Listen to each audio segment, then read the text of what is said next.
Bonjour très chers élèves, donc aujourd'hui nous allons faire un nouveau cours, toujours dans le cadre du troisième projet, le troisième AS, dans le cadre d'une journée citoyenne rédigée des appels pour inciter les habitants de la région à faire preuve de civisme et s'appliquer à respecter les règles de confinement afin de stopper la propagation du Covid-19. Donc, nous avions dit que l'objectif de la séquence est produire un texte pour inciter le destinataire à agir. Et l'objet d'étude, c'est l'appel, ou bien on appelle le texte exhortatif, ou bien le texte injonctif. Donc, par rapport à la compétence que nous allons travailler aujourd'hui, c'est la compétence de la compréhension de l'écrit. Donc, c'est à travers le texte que vous allez travailler, vous allez le comprendre et vous allez connaître les parties de l'appel et les moyens linguistiques qu'on utilise dedans. Donc, le texte qu'on va exploiter, c'est le texte de Irina Bokova, le message de la directrice générale de l'UNESCO à l'occasion de la journée internationale pour l'élimination de la pauvreté. Donc, notre objectif, c'est quoi? L'objectif de notre séance, c'est d'identifier les verbes performatifs, connaître le rôle dans un appel et savoir les employer dans un court énoncé. C'est-à-dire que vous allez l'utiliser dans une petite phrase. Maintenant, nous allons revoir un peu les grandes lignes du texte. Je vous ai dit, c'est le même texte que nous avons fait la dernière fois. Donc, on avait dit que dans ce texte, le thème traité, c'est la lutte contre la pauvreté. Donc, pour inciter les destinataires à agir, Irina Bokova a utilisé plusieurs moyens linguistiques et aussi pour attirer leur attention. Donc, elle a utilisé, je vous ai dit déjà que dans un appel, il y a 3 parties. Donc, dans la première partie, Irina Bokova dresse un constat négatif en utilisant quoi? Des indicateurs temporels et le présent de l'indicatif pour parler d'une situation actuelle. Et elle a utilisé le lexique péjoratif pour décrire une situation négative. Donc, on passe aussi, on avait dit que dans la deuxième partie, la partie argumentative, elle a utilisé des arguments, elle a utilisé le lexique péjoratif aussi, et les verbes de modalité que nous avions fait la dernière fois. Donc les verbes de modalité, nous avions dit que c'est le verbe devoir, falloir et pouvoir. Bien sûr, la liste est plus riche que ça, mais pour ce projet, on va utiliser seulement ces 3 verbes, devoir, falloir et pouvoir. Donc, il a utilisé ces moyens pour convaincre les destinataires à agir. Donc, pour la dernière partie, qui est la partie exhortative, donc Irina Bokova a utilisé les verbes performatifs que nous allons voir maintenant et l'expression du but que vous allez connaître prochainement dans les cours qui vont suivre. Donc, dans cette partie, qu'est-ce qu'elle fait Irina Bokova? Elle exhorte le destinataire à passer à l'action le plus rapidement possible et elle leur demande d'accomplir une action pour lutter contre la pauvreté dans le monde. Donc, pour aborder le cours, je vous demande maintenant de lire le texte et dire dans quel paragraphe la directrice générale de l'UNESCO s'adresse directement à ses destinataires. Pour cela, relevez aussi le passage qui le montre. Donc, je vous laisse le temps de réfléchir et je vous redonne le texte pour le lire et voir et répondre à la consigne.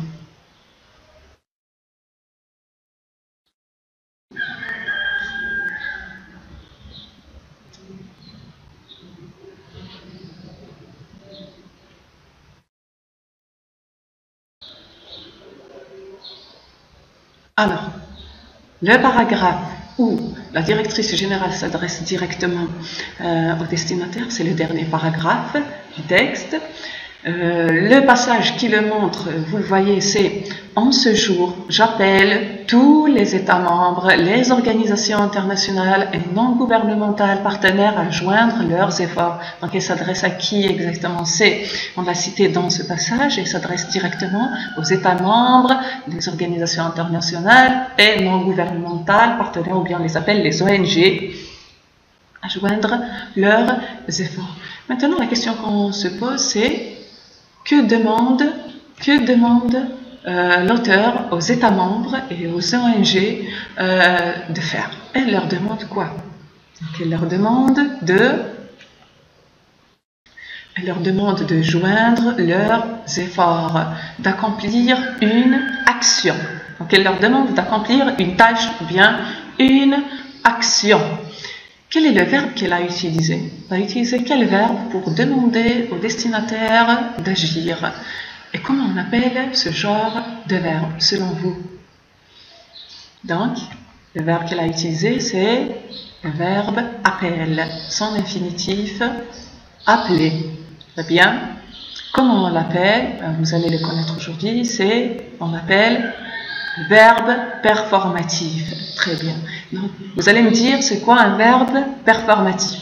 Un verbe performatif, c'est un verbe qu'on utilise pour interpeller l'autre, pour interpeller la personne à qui on parle.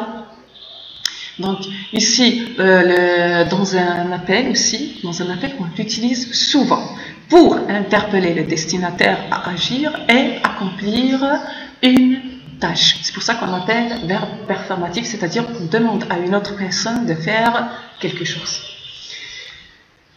Alors, maintenant, on va faire une petite application.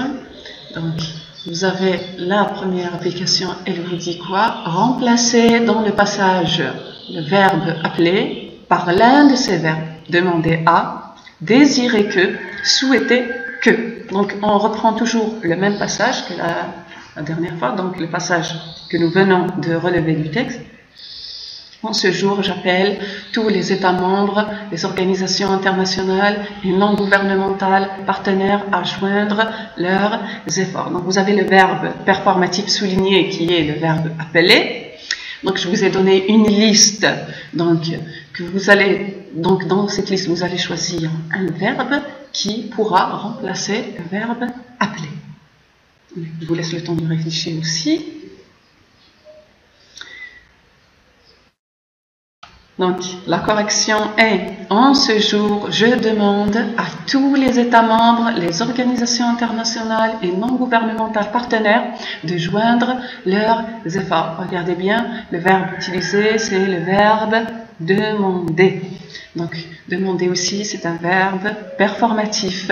On l'utilise pour interpeller le destinataire. Pourquoi je n'ai pas choisi « désirer que » et « souhaiter que » ? Parce que ce ne sont pas des verbes performatifs. Le verbe désirer, souhaiter, vouloir ne sont pas des verbes performatifs. Pourquoi? Parce qu'on n'interpelle pas le destinataire et il n'implique pas forcément celui à qui on parle. Il n'implique pas du tout celui à qui on parle dans ce cas.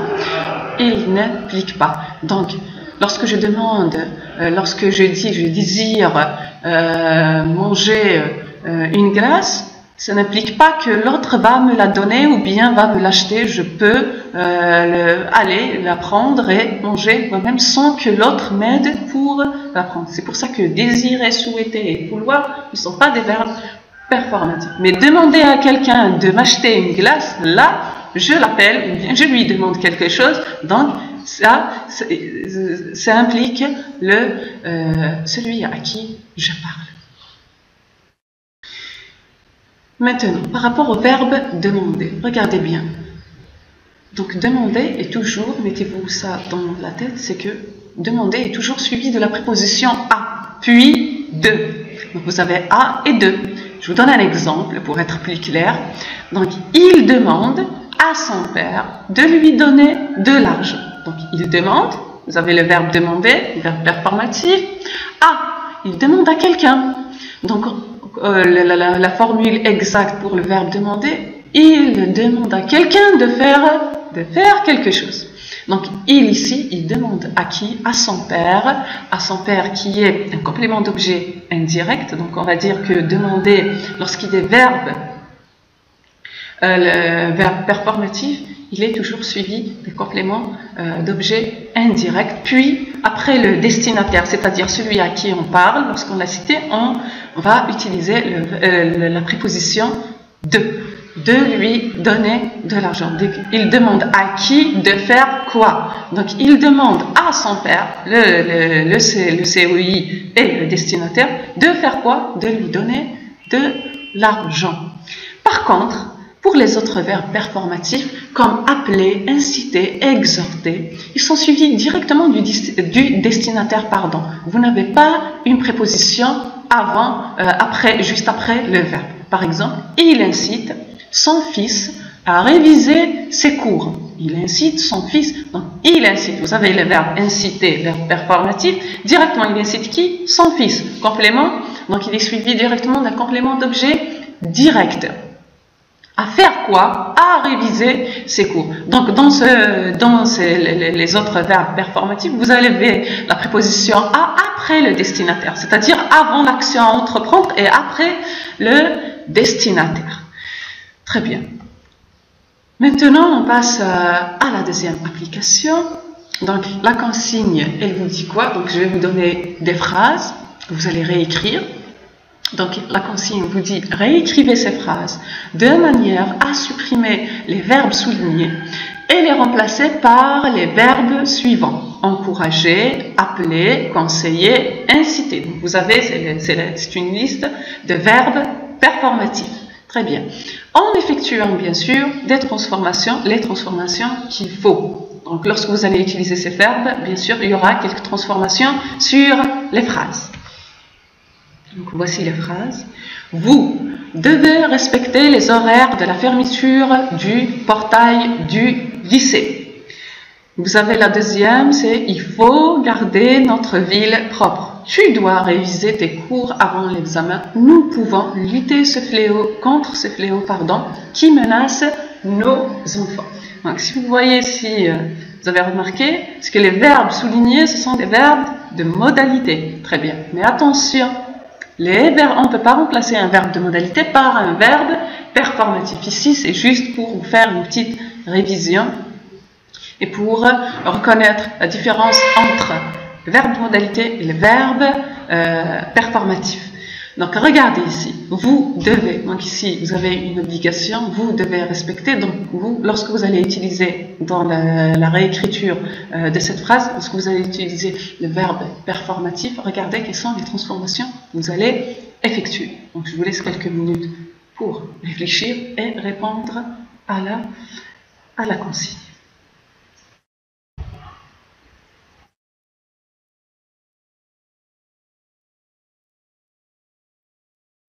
Alors, la première phrase, c'est, très bien, j'appelle les élèves à respecter les horaires de la fermeture du portail du lycée.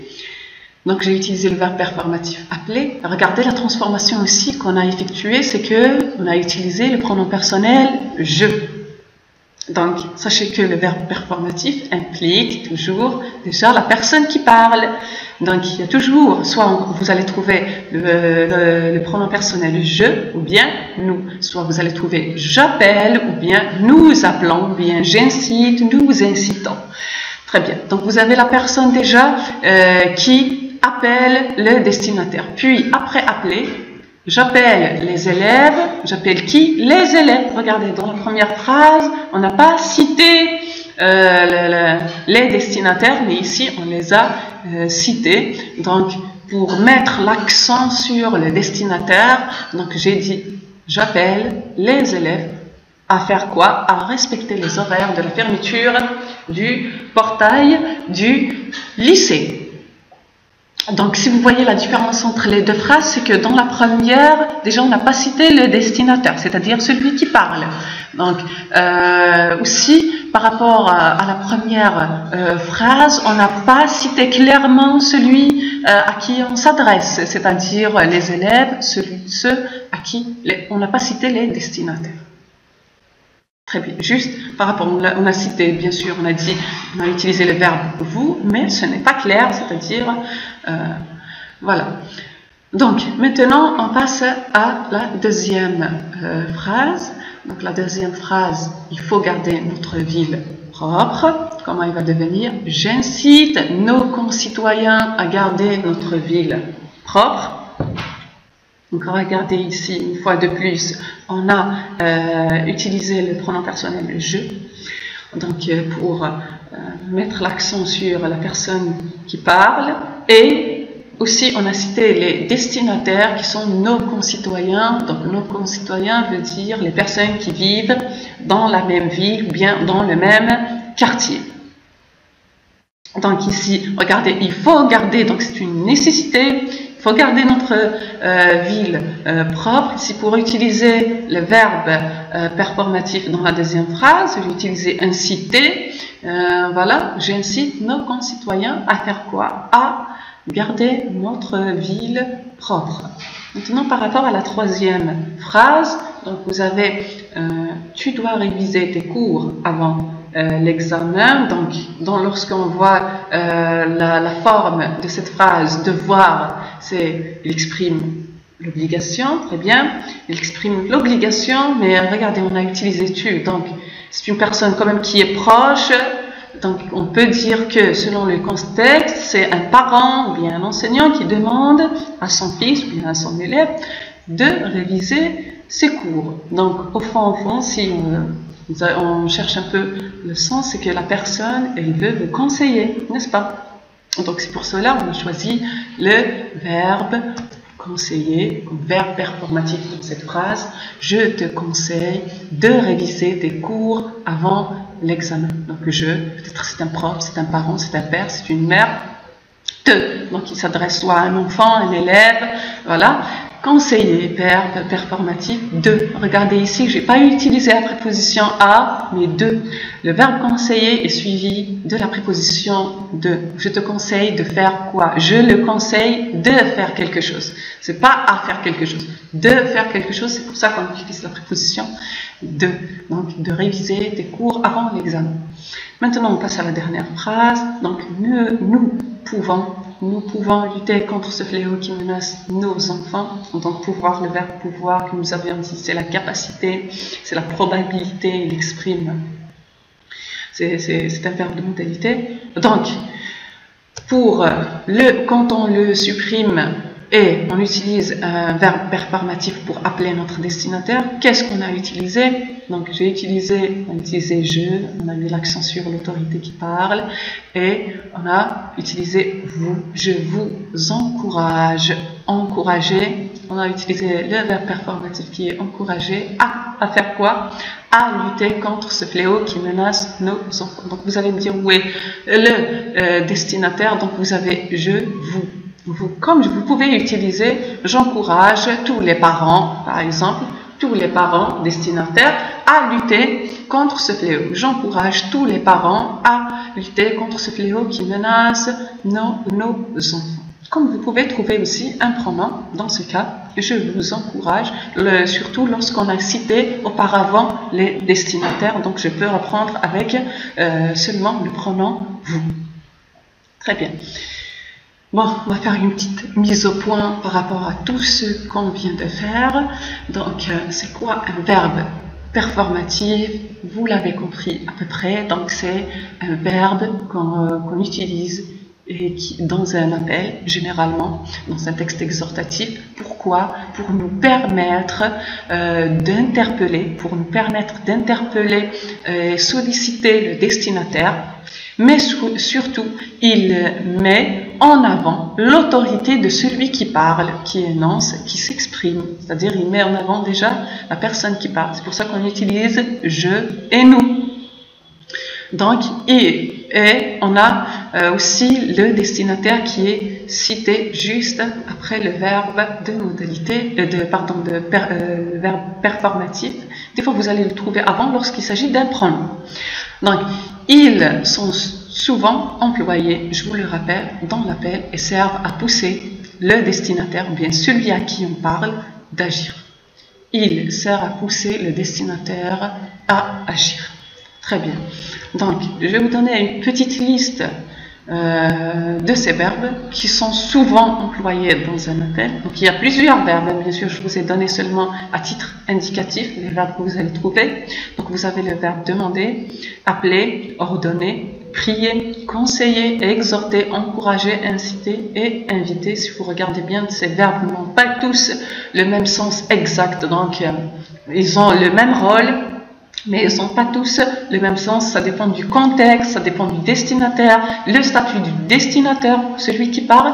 Et selon ces critères-là qu'on utilise l'un de ces verbes. Donc, il faut faire attention à l'utilisation de ces verbes. Par exemple, lorsque j'utilise appeler et demander, donc il y a une certaine autorité,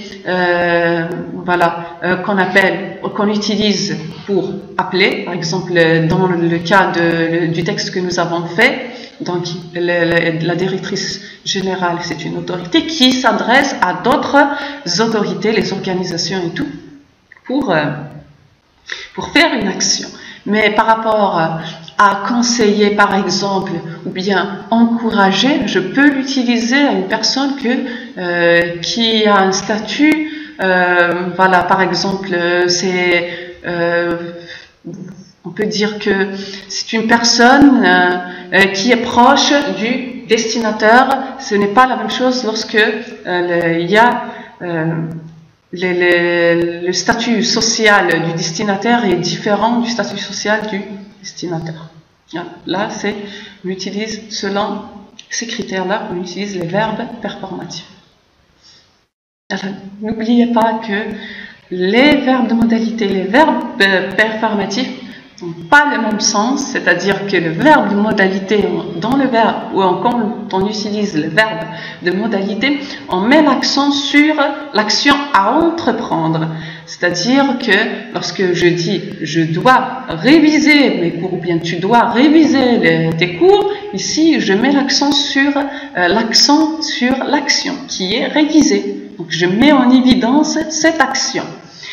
Par contre, lorsque j'utilise le verbe performatif, on met l'accent sur le destinataire pour l'inciter à agir. Déjà, donc, lorsque je dis j'appelle les apprenants, j'appelle les élèves à réviser leurs cours pour avoir de bonnes notes, ou bien je les encourage à faire des efforts, là, je mets l'accent sur les personnes à qui je m'adresse. C'est ça la différence entre les deux types de verbes. Donc maintenant nous passons à la troisième application. Donc vous avez un texte, c'est un appel qui est incomplet, que vous allez compléter. Donc nous avions dit que dans un appel il y a trois parties. Vous avez la première partie, la partie qui est expositive, et vous avez la deuxième partie qui est argumentative et la dernière exhortative. Donc ici dans ce texte vous avez les deux premières parties, la partie expositive et la partie argumentative, mais il manque la partie exhortative. Donc je vous lis la consigne. Le texte ci-dessous est incomplet. Rédigez une partie exhortative adéquate dans laquelle vous interpellez les parents et vous les incitez à éduquer leurs enfants en une phrase en utilisant au moins un verbe performatif. Regardez bien, donc vous avez un appel qui a un titre « Appel aux parents », qui s'adresse aux parents. Regardez dans la première, donc je vais vous lire les deux premières parties. Donc, notre société souffre du problème de délinquance. Nous constatons quotidiennement des comportements dégradés de quelques adolescents désorientés. On brise des vitres, on use de stupéfiants, on agresse des gens, on vole, cambriole, tue. Parents, vous êtes les premiers responsables. C'est à vous d'assurer l'avenir de votre fils, de votre fille. Vous devez vérifier le travail scolaire et les fréquentations de vos enfants. Vous pouvez leur faire réciter des leçons et faire des dictées pour améliorer leur niveau d'études. De même, il faut leur apprendre à modérer leurs sorties et amitié. Donc, regardez, dans la première partie, on dresse un constat négatif qui est la propagation de la délinquance. Donc, il y a des enfants qui agressent des gens, qui volent, qui brisent des vitres. Voilà, là, c'est un constat négatif, c'est une situation négative. Puis, dans la deuxième partie, qu'est-ce que l'auteur a fait? Donc, déjà, il a utilisé le mot « parents » pour appeler les parents, donc pour désigner les personnes à qui il s'adresse, et il a utilisé le verbe de modalité. Quels sont les verbes de modalité qu'il a utilisés? C'est le verbe devoir. Par exemple, vous devez vérifier le travail scolaire et les fréquentations de vos enfants, obligation. Vous pouvez leur faire réciter des leçons, donc c'est une capacité. Donc, tous les parents peuvent faire, presque tous les parents peuvent faire cela à la maison, faire réciter des leçons et des dictées pour améliorer le niveau d'études de leurs enfants. De même, il faut, regardez, c'est une nécessité. Il faut apprendre aux enfants à modérer, c'est-à-dire il ne faut pas sortir n'importe quand et faire n'importe quoi dans la rue. Donc je vous laisse réfléchir pour compléter cette partie. Alors,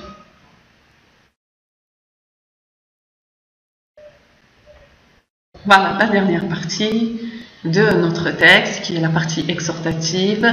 Regardez, on a commencé par le je. C'est-à-dire la personne qui a écrit cet appel.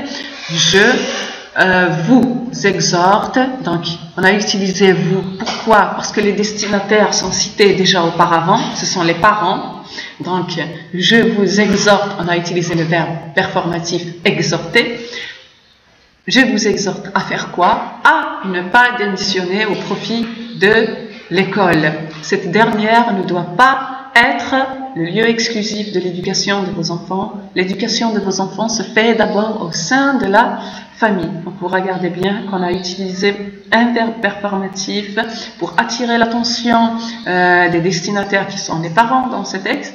Et on a utilisé aussi le verbe modalité, devoir. Cette dernière ne doit pas être le lieu exclusif de l'éducation. C'est une obligation. Pour exprimer l'obligation, on a utilisé un verbe de modalité.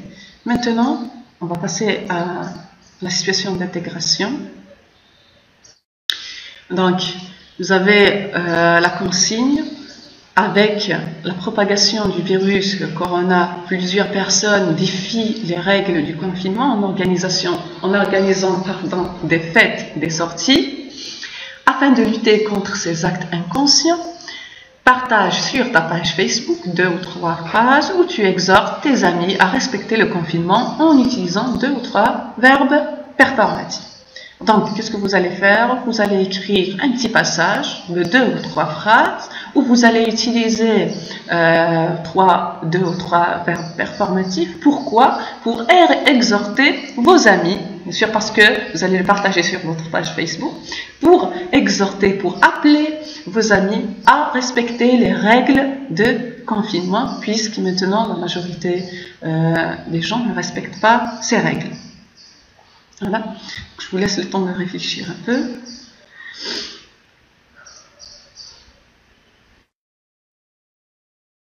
Alors, la solution possible est: j'appelle toute personne soucieuse de la santé de sa famille, de sa mère ou de son père à rester chez soi, à ne sortir sauf en cas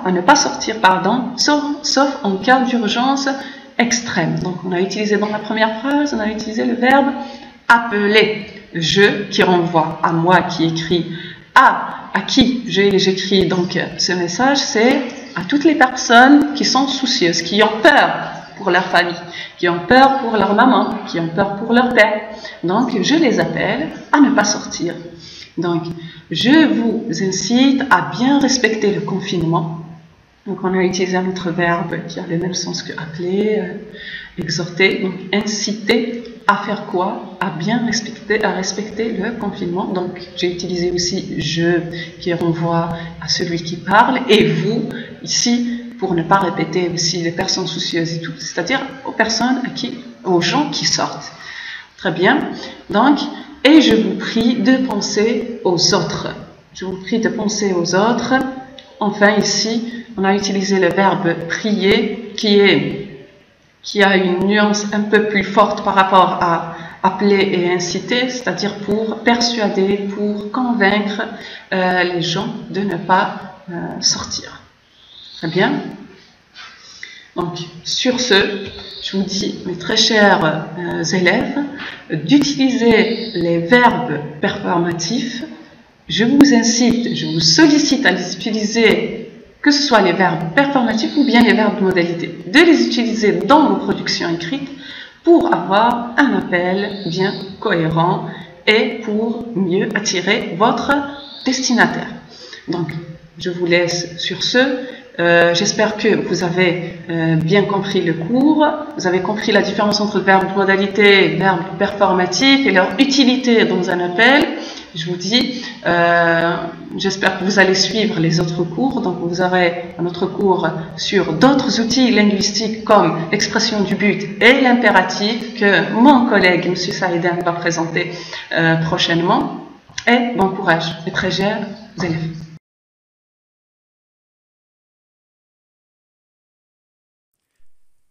شكرا على المشاهدة. لا تنسوا الاشتراك في القناة، الضغط على الجرس، الإعجاب بالفيديو.